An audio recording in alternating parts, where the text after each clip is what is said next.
sei que todas as coisas cooperam para o bem daqueles que te amam. Eu sei que estás no controle de tudo e de todos.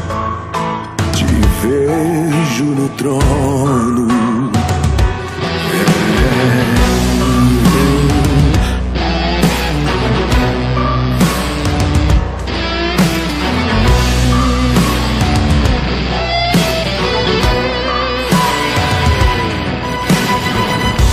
Eu sei que todas as coisas cooperam para o bem daqueles que te amam. Eu sei que estás no controle de tudo e de todos. Te vejo no trono. Mas as perdas vêm e as lutas vêm e as lágrimas não param de cair, não param, não param, não, não. Eu vou amanhecer.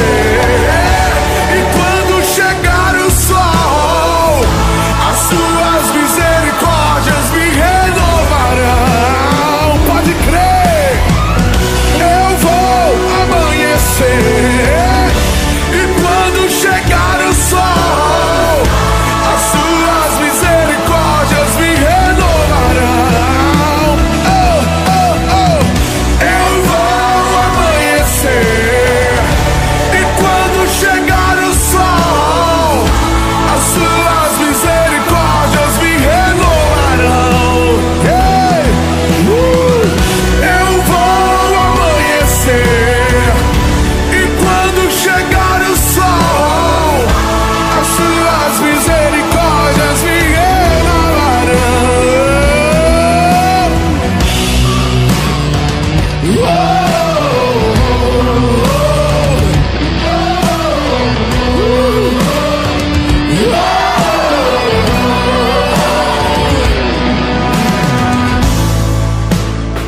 mas as perdas vêm e as lutas vêm e as lágrimas não param de cair, não param, mas é só por um momento, por quê? Eu vou amanhecer.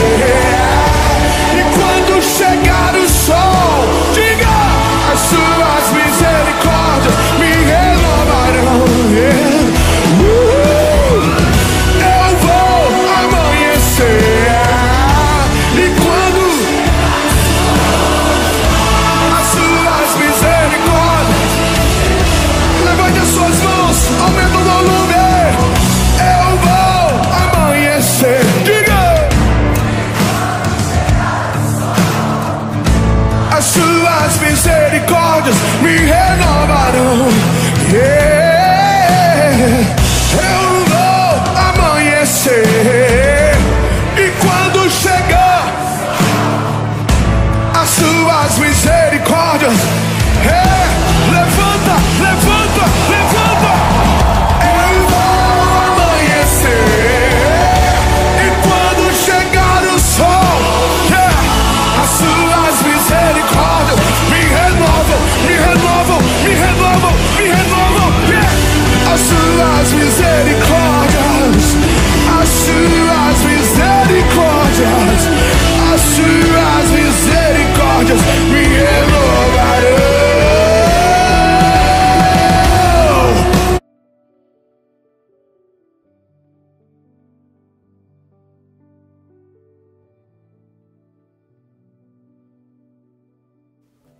Queridos irmãos em Cristo Jesus, graça e paz. na manhã desse domingo, como é o primeiro domingo de maio, e nós, Igrejas Batistas, nós usamos o mês de maio para falar sobre família, a temática é a família. Nós vamos estar esse mês falando de família. E o tema do mês da família da nossa igreja é famílias vivendo em unidade, baseado na divisa em João capítulo 17, versículo 23, que nos diz o seguinte: eu neles e tu em mim, a fim de que sejam aperfeiçoados na unidade, para que o mundo conheça que tu me enviastes e os amaste, como também amaste a mim. Então, meus irmãos, família é exatamente unidade. Família é unidade. E nessa manhã, nós queremos trazer um subtema dentro desse tema da família. E o nosso subtema é a matemática de Deus para o casamento. A matemática de Deus para o casamento. Nós vamos usar como texto base o Evangelho de Marcos, capítulo 10, versos 7 e 9. Marcos, capítulo 10, versículos 7 e 9. Você pode abrir a sua Bíblia e a palavra de Deus nos diz assim: por isso deixará o homem a seu pai e mãe, e unir-se-á a sua mulher, e com sua mulher serão os dois uma só carne, de modo que já não são dois, mas uma só carne. Portanto, o que Deus ajuntou, não separe o homem. Então, meus irmãos, é interessante, porque quando nós falamos de família, nós temos que entender que na visão bíblica, na visão de Deus, família começa pelo casamento. E essa palavra do evangelista Marcos é a palavra que o nosso Senhor Jesus Cristo fala, repetindo o que diz Gênesis capítulo 2. Portanto, deixará o homem seu pai e a sua mãe e unir-se à sua mulher. Ou seja, o conceito de família, para Deus, na palavra de Deus, é o conceito que une duas pessoas. É o conceito de unidade. Não tem outro conceito na família bíblica. E unidade de duas pessoas de sexo oposto, homem e mulher. Na Bíblia não tem espaço para uma terceira opção, uma quarta opção, porque o mundo hoje está tão doido, está tão multicolorido nessa questão de opção sexual, mas a Bíblia ensina diferente, que Deus nos criou homem e mulher. E o casamento começa com essa união de duas pessoas de sexo oposto, homem e mulher.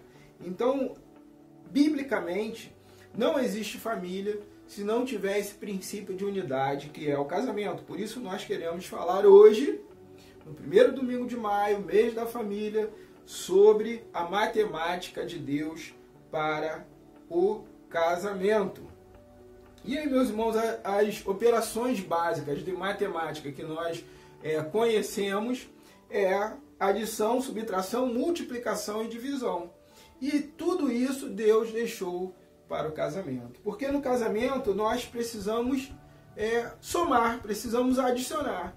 E isso acontece quando cumprimos esse propósito de Deus de deixar o homem, seu pai e a sua mãe, e se unir à sua mulher. Então, essa soma de duas pessoas é a adição da matemática de Deus para o casamento. Então, unir-se-á a sua mulher. E quando se unem as suas almas, une sonhos, une propósitos, une intenções. Então, a adição no casamento de Deus. A soma dos dois, aliás, torna mais forte o casamento do que a soma deles separados em qualquer outro ambiente. Então, essa soma, essa adição é a primeira coisa na matemática de Deus para o casamento. Mas nós temos que entender que não basta somar. Nós temos também que aprender a subtrair.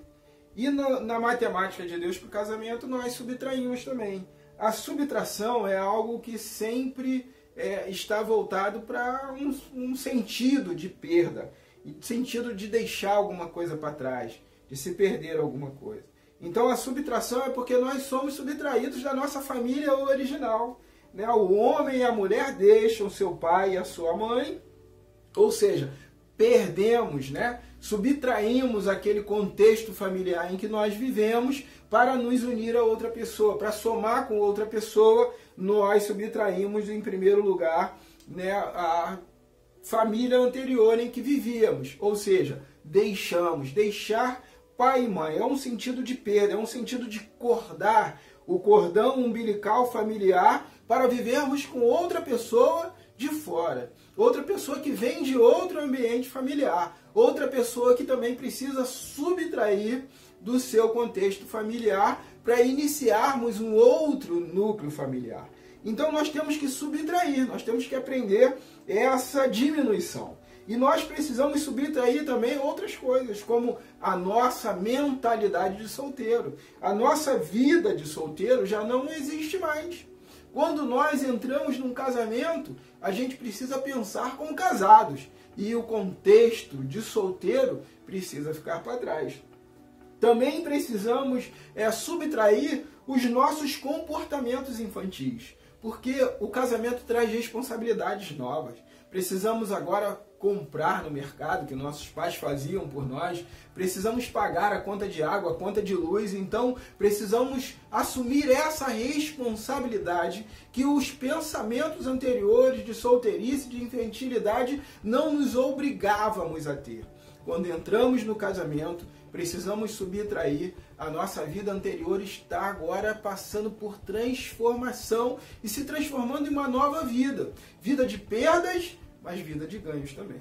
Então nós precisamos aprender na matemática de Deus para o casamento segundo o seu propósito, segundo a sua palavra, a adicionar, porque nos somamos a outra pessoa. Precisamos aprender a subtrair, porque perdemos o contexto familiar anterior, a solteirice e a nossos pensamentos infantis. Isso tudo precisa mudar. O apóstolo Paulo diz que quando ele era menino, pensava como menino, mas quando chegou a ser homem, precisou deixar as coisas de menino, ele precisou largar as coisas de menino.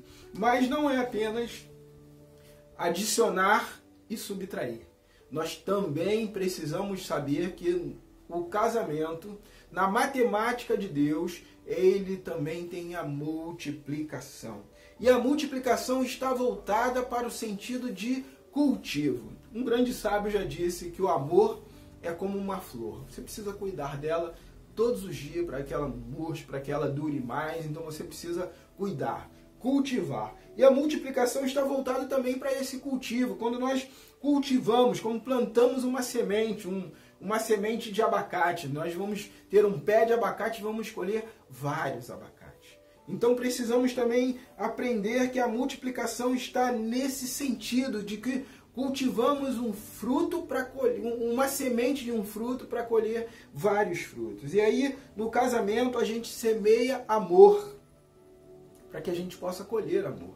A gente precisa aprender a semear respeito para colher respeito. A semear amigos no nosso casamento para que multipliquemos cada vez mais amigos. A multiplicar paciência. Precisamos aprender a multiplicar sonhos. Precisamos até aprender a multiplicar filhos, que é o propósito, um dos propósitos bíblicos para o casamento, né? Crescei e multiplicai-vos. Mas tem algo muito importante, que no nosso casamento nós não podemos deixar de multiplicar, de semear, que é o diálogo. Porque quando nós semeamos o diálogo, o respeito mútuo, a compreensão, né, a cumplicidade, quando nós conseguimos dialogar para isso, nós colhemos soluções. Quando os problemas vêm e o diálogo é algo comum no casamento, nós colhemos soluções. Então é muito importante aprender a multiplicar. A multiplicação faz parte da matemática de Deus para o casamento. Mas nós também precisamos dividir. E precisamos dividir no casamento é o conceito de compartilhar. É o conceito de entender que quando nós dividimos, nós estamos compartilhando algo que nós temos. Então, dividir no casamento é algo que a gente precisa aprender com o apóstolo Paulo falando de amor, por exemplo, em 1 Coríntios capítulo 13, quando ele diz que o amor não visa os seus próprios interesses. Quando ele diz que o amor ele não é egoísta, o amor é doador. Então, meus irmãos, dividir no casamento é muito importante. É muito importante que nós possamos nos doar, por exemplo, para fazer o outro feliz. O casamento, ele traz para a gente essa responsabilidade. No casamento divide-se as nossas necessidades. No casamento a gente divide as nossas emoções, os nossos interesses mútuos. A gente tem que aprender a dividir para abençoar. Por exemplo, abençoar outras famílias, abençoar outros casamentos, com o nosso exemplo, né, com a nossa oração, com o nosso auxílio. Afinal de contas, quando Deus chama Abraão para construir através dele e de Sara um homem velho e uma mulher estéril, um povo, a promessa lá no capítulo 12, era também uma responsabilidade de Abraão para que ele fosse abençoador de todas as famílias da terra.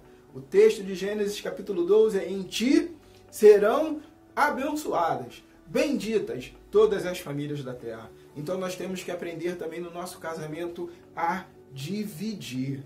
A matemática de Deus para o casamento é algo muito importante. E como eu disse lá no começo, o casamento ele está baseado no amor que precisa ser cultivado, multiplicado. Pare e pense. Você já viu alguém fazer uma oferta de casamento, uma proposta de casamento, baseado em outro sentimento, que não fosse amor? Talvez até tenha essas intenções, mas a gente não ouve as pessoas falarem: casa comigo porque eu te odeio, casa comigo porque eu não gosto de você. Normalmente as propostas de casamento é a proposta de amor. Casa comigo porque eu te amo. Então, meus irmãos, o amor sempre será para nós o princípio bíblico para todas as coisas. E no casamento não é diferente. Cristo só morreu na cruz no nosso lugar porque nos ama. Ama a todos. E isso a gente precisa aprender a dividir também no nosso casamento. Não existe família, segundo os propósitos de Deus, que não comece pelo casamento bíblico, também segundo os propósitos de Deus. Por quê? Porque esse casamento bíblico traz no seu bojo todas as operações básicas da matemática. Precisamos aprender a adição, nos unir a outra pessoa. Precisamos aprender a subtração. Quando nos unimos a outra pessoa, deixamos para trás o outro contexto familiar. Precisamos aprender a multiplicar, porque quando multiplicamos coisas boas, colhemos coisas boas no nosso casamento e na vida de uma maneira geral. E aí multiplicamos amor para colher amor, respeito para colher respeito e principalmente o diálogo para colher soluções. E precisamos aprender a dividir. Dividir para abençoar outras vidas, dividir para fazer o outro feliz, dividir para abrir mão dos nossos próprios interesses em prol do nosso cônjuge. Então, a matemática de Deus para o casamento, ela é muito preciosa. E a gente precisa aprender a equilibrar todas essas operações básicas da matemática. Que Deus abençoe a sua família. Que Deus abençoe o seu casamento. Que Deus abençoe seus filhos, a sua saúde, em nome e por amor do Senhor Jesus Cristo.